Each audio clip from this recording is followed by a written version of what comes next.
For cultivating progress across the South, for working to unconditionally improve the lives of all, and for the bold underwriting of every Gravy podcast, SFA thanks our visionary Louisville, Kentucky friends Pam and Brooke Smith. In the American home kitchen, bouillon cubes can be controversial. If you learned to cook in the 1950s or 60s, or learned to cook from someone who learned to cook then, they were likely a staple in your pantry. Beginning in the 1970s, real cooks began to turn away from bouillon cubes in favor of homemade stocks and rendered fats. And around that time, the bouillon cube developed a bit of a reputation as a culinary wrecking ball, coming into the dish and leaving behind nothing but salt, with the side of salt. And in case there are no bouillon cubes in your pantry, here's what they are. Tiny, dehydrated cubes of flavor designed to be dissolved in water to create a quick broth. The American kitchen and the Western-trained cooks who inhabit those kitchens make up only a tiny fraction of the world's chefs. So it won't surprise you to know that in many international markets, and now in many grocery stores across the region, bouillon cubes are sold in packages labeled in Arabic, in French, in English, each with its own flavor profiles specific to regional cuisines. Djon Djon, Golden beef, Poulet, tomato, ginger and garlic. Naija Pot. A bouillon cube by any other name is likely made by Maggi, which is owned by Nestle. Today, our producers Katie Jane Fernelius and Ishan Thakore bring us the story of the Maggi cube and its global journey from Switzerland across the global South to the kitchens of immigrants in the American South. And we'll learn why this little cube matters to so many. You're listening to Gravy. Gravy. Gravy. Gravy. A production of the Southern Foodways Alliance, Gravy tells the stories of the changing American South. Katie Jane and Ishan have the story.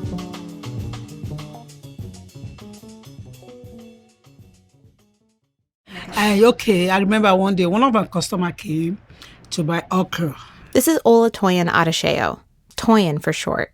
She's a chef and owner of Toyin Takeout in Marietta, Georgia. I'm visiting her on a Thursday night as customers, who she says are all West Africans, come into her shop to order jollof rice, egusi stew, plantain, and other Nigerian specialties. They look happy and like they're enjoying the food.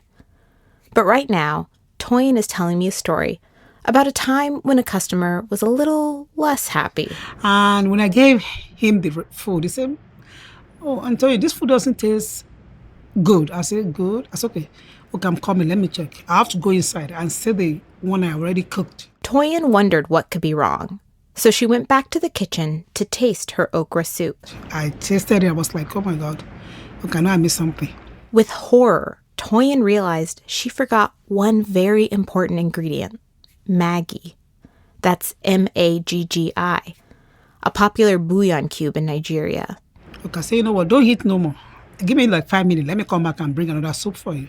So Toyin went to the kitchen and quickly added some Maggi to her okra soup, correcting her mistake. Then when I came back, I told the customer, I said, okay, let's throw this one away. Let me give you another one.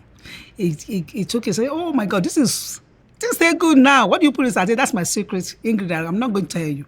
I forgot to put it what I'm cooking. I know it's Maggi that is missing that food. I used to live in Lagos, Nigeria, and I spent a lot of time there hanging out with Nigerian cooks. This included the women cooking street food on my block, food bloggers, moms and homemakers, and chefs trained in high-end European restaurants. While Nigerian Foodways encompasses a variety of cuisines, it felt like every cook I met in Lagos told me that Maggi is a secret ingredient in their kitchen. Now I live in New Orleans, and many of the Nigerian immigrants I know in the American South say the very same thing, including Toyin. There's none of Nigeria that doesn't have Maggi. Everybody has to have it. Part of the daily use. Is the number one seasoning, Maggi. Maggi is arguably one of the more popular food brands in the world, well known in many different countries. Just like some of us might call a tissue a Kleenex, many people across the world call bouillon cubes Maggi. It's that ubiquitous. And unless I specify otherwise, I'm doing just that when I say Maggi throughout this episode. I'm referring to bouillon cubes, even though there are many different Maggi products. So Maggi is the reason I'm speaking to Toyin, who insists that for her and other Nigerian immigrants across the South, in Houston, Atlanta, Washington, D.C., Maggi cubes are a key ingredient in Nigerian cooking. And for Toyin, Maggi is the key to making Nigerian immigrants to the U.S. feel at home in her restaurant. Yes, a lot of people come and when they come over, they hear the food. I say, oh my God, I feel like I'm at home. This is a traditional food. This is what I've been craving for. This is what I've been looking for. This is what I really want. You can find countless posts on social media where people tease about their own love of Maggi. Here's TikToker Ayodaimi. For some reason, I can't cook any American food without adding Maggi. If you saw me making spaghetti, you would think I'm making jollof rice. At this point, I need to repent for my sins because there's actually no reason for me to be using Maggi like it's salt. Like, there's no reason. There are videos of people handing out Maggi cubes to trick-or-treaters or jokingly adding Maggi to their cereal. And it's not just Nigerians. Search Maggi on TikTok, and you'll see videos from across the globe and hashtags like Desi or Costa Rica or Malaysia. Maggi somehow manages to be both a global juggernaut and a hometown hero. It's like no matter where in the world you grew up eating Maggi, it manages to symbolize the taste of home. So I wanted to know, how exactly did Maggi find its way into so many kitchens across the world, including Toyin's kitchen in Marietta, Georgia? And then, how did Maggi come to emblematize the home cooking of so many different cultures around the world?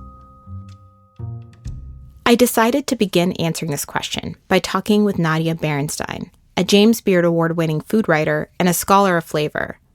She told me that the story of the bouillon cube begins in the late 19th century with a Swiss scientist and entrepreneur by the name of Julius Maggi, who existed at a particular moment when a lot of food innovation and industrialization were going on.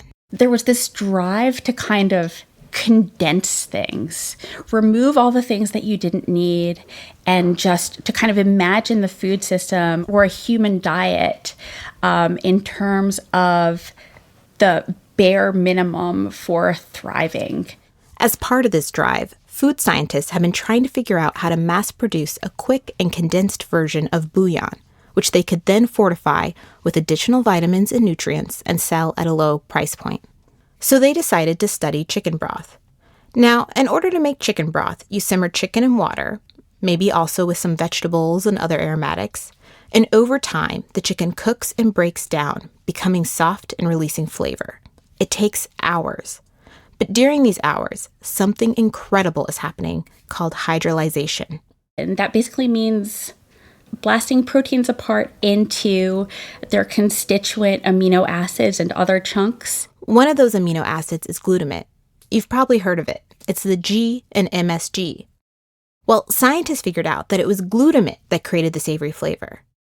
But now, food scientists need to figure out how to provide that same flavor in a concentrated form and in a way that could be mass-produced and shelf-stable, not to mention cheaper than the cost of meat. Here's where Julius Maggi came in. He said, hey, we have other sources of proteins besides animals. Let's try those. So he hydrolyzed some beans and lentils, then dehydrated them. And thus, in 1908, the Maggi Bouillon cube was born. And its notes of salt and umami were remarkably similar to homemade chicken stock. And that was like a sensational product. It was wrapped in bright yellow. It had Maggi and Kub, K-U-B, in big letters. The bouillon cube took off quickly thanks to Maggi's marketing efforts and the promise of time saving for home cooks. It even appeared in early Cubist paintings. In fact, Picasso featured the Maggi Bouillon cube, that yellow K-U-B, in his 1912 painting, Landscape with Posters. Google it. Basically, this seemed like a new and exciting and modern product. Something that made sense for modern people living in modern cities to use to make their food even more intensely delicious. It would be easy to think of the bouillon cube as a one-to-one replacement for a homemade stock. And in its most literal use, it was. Add a cube to water, and you get this yellowy replica of stock that you can then pour into soups and stews. But on a deeper level, the bouillon cube was a replacement for so much more. The bouillon cube made available as a kind of convenience product the kind of flavors that it would have taken hours, days, weeks, and skill to build up. And what that did was essentially transform some of the ways that people cooked, where people spent less time in the kitchen, less time cooking, but still, wanted to have the kind of intensity and savoriness and the feeling of like mouth-filling meatiness that slow-cooked stews that grandma would be stirring like over an old cast iron stove for hours or for an entire afternoon. Now you could just get it with a shake of a bottle or by unwrapping a cube. So what these industrially hydrolyzed proteins in the form of bouillon-based seasonings and cubes were doing was essentially condensing time. And in 1947, another Swiss food company bought the brand and merged with it. You might know the company. Its name is Nestle. Nestle, in the post-war period, becomes a global company, and Maggi becomes a global brand. This is when the brand really spread across the world. And instead of just having that one little Maggi cube, Nestle introduced a suite of new Maggi products. Soups, sauces, instant noodles. Some of the seasonings or cubes or bouillon cubes might include regional herbs or spices that are confluent with Filipino cuisine or South Asian cuisine. So basically, there's a world of different Maggies. Wherever Maggi products are sold, they're engineered to mimic regional cuisines. Maggi masala, Maggi Naija Pot, Maggi Magic Syrup. Maggi cubes in the Philippines include more garlic flavoring, while cubes in Poland are a little bit more sour. And by adapting to local and regional foodways and tastes, they kind of opened the door for regional and local cuisines to adapt to them. Even Nadia herself admits to a fondness for Maggi. My family is from Argentina, and we lived in kind of a multi-generational household in the suburbs of DC, and my Nona did all the cooking, and she definitely used bouillon cubes. And there's this kind of like almost like crystalline saltiness and kind of like the tinge of yellow that they add to rice that I still really crave. It just tastes like food that's going to make me feel better. When we come back, we'll hear the story of how Nestle marketed Maggi to the masses.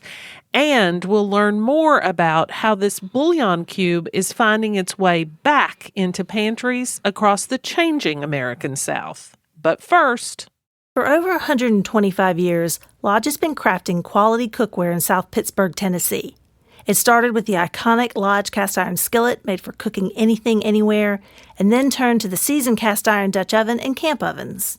Now, Lodge is making history with USA Enamel, the only line of colorful enameled cast iron made in the United States. And like all Lodge cast iron cookware, USA Enamel is designed to last for generations. Visit lodgecastiron.com to purchase your own USA Enamel Dutch oven. For Lodge's longtime commitment to the Southern Foodways Alliance and this podcast, we thank them. Beginning in the mid-20th century, Maggi started to become integrated into so many different cultures' cuisines. In fact, if you travel anywhere in the world, you're likely to see its ads. But you ask any Nigerian, like you ask any typical Nigerian, like what you need in your kitchen. I promise you, like 11 out of 10 will say you need Maggi in your kitchen. This is Nigerian chef, writer, and activist Tunde Way. He's a pal of mine. We met back when he was living in New Orleans, a few years after I became familiar with Maggie's hold on Lagos. I hopped on a call with him to discuss this. There's a Maggie home kitchen. I even remember the song. It's like, Mama and Papa, they love each other. Say, this food is lovely. Oh, it's so nice in Maggie kitchen.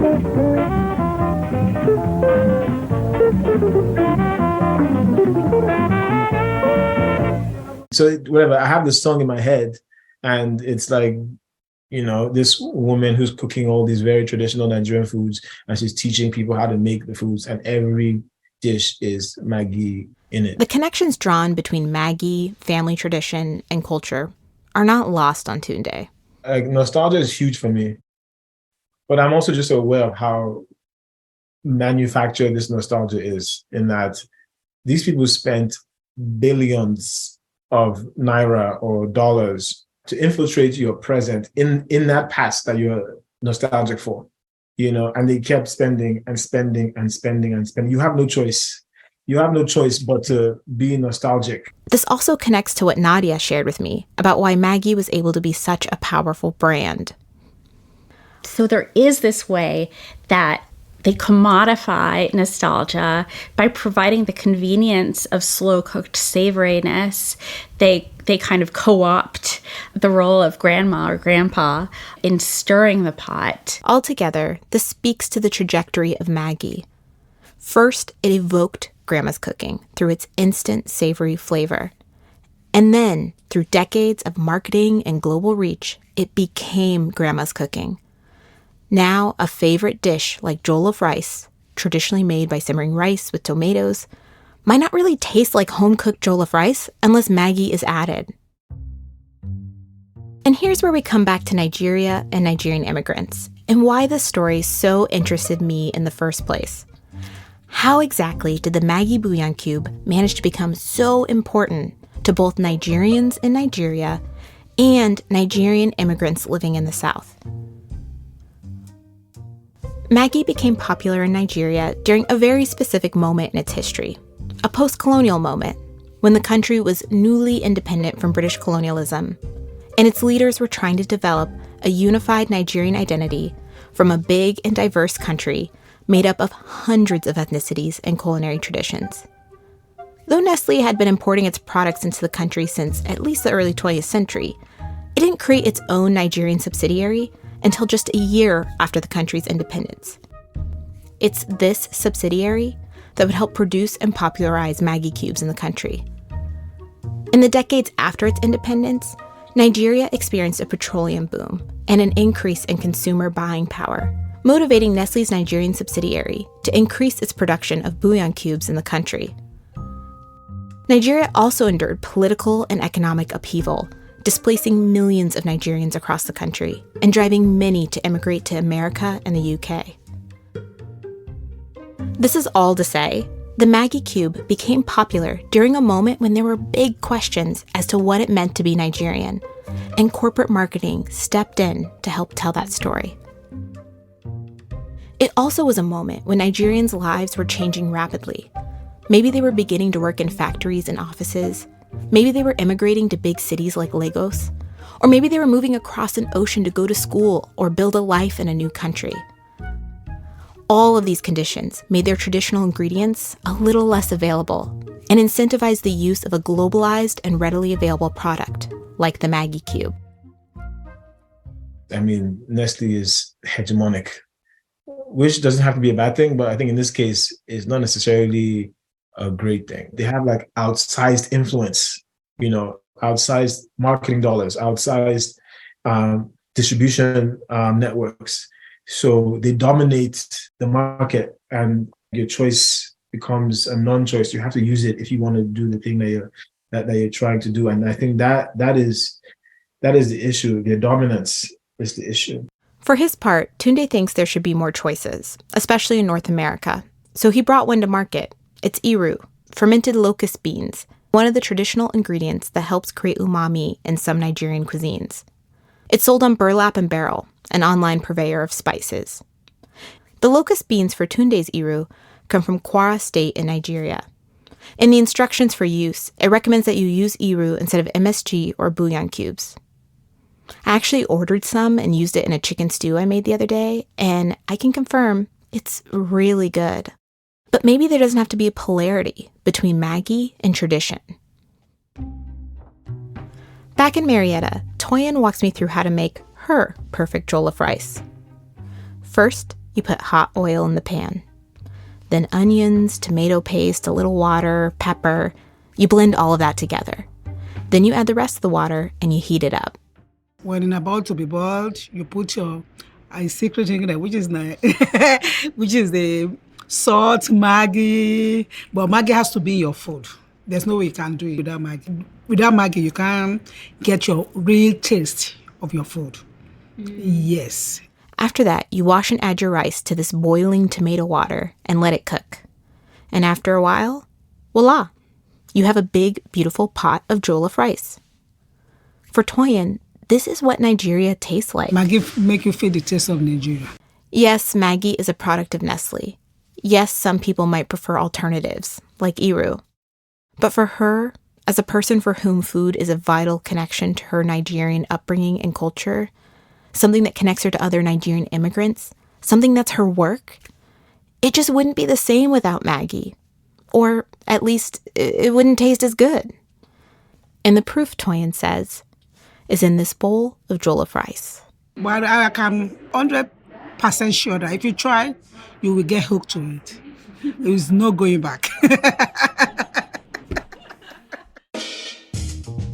Katie Jane Fernelius reported this episode.